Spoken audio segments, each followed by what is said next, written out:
Hi అండి, అందరికీ నమస్కారం. Welcome to my farming thoughts.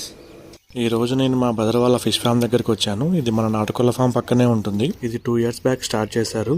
ఈ ఫిష్ ఫామ్ ని 15 గుంటల్లో తీశారు. దీనిలో ఇప్పుడు 3000 చేపల వరకు వదిలారు. దీని చుట్టూ ఒక 2 acres వరకు ఫెన్స్ వేశాము. ఫిష్ పాండ్ తో పాటు ఇక్కడ కొద్దిగా పశుగ్రాసం కూడా వేశాము. ఇది సెకండ్ బ్యాచ్. ఫస్ట్ బ్యాచ్ లో గడ్డి చేపలు వేశాము. అంటే బంగారు తీగ, బొచ్చ, రవ్వల్ లాంటి చేపలు వేశారు. ఇప్పటి వరకైతే చేపలకు ఏ రోగాలు రాలేదు. ఫంగస్ కానీ పెయిన్ కానీ వచ్చినప్పుడు మాత్రం జాగ్రత్తగా ఉండాలి.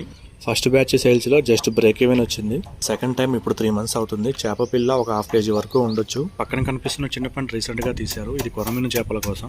ఇప్పుడు అందులో చేపలు లేనందువల్ల మా దగ్గర ఉండే 5 బాతులు అందులోకి వదిలాము. వీటికి డైలీ 2 times ఫీడింగ్ చేస్తారు. మార్నింగ్ 6కి మళ్ళీ ఈవినింగ్ 4కి చేస్తారు.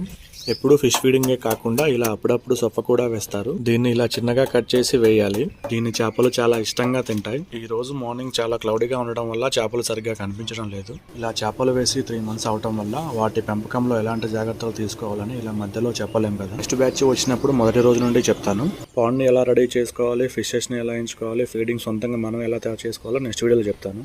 మరొక వీడియోతో మళ్ళీ కలుద్దాం. Thank you.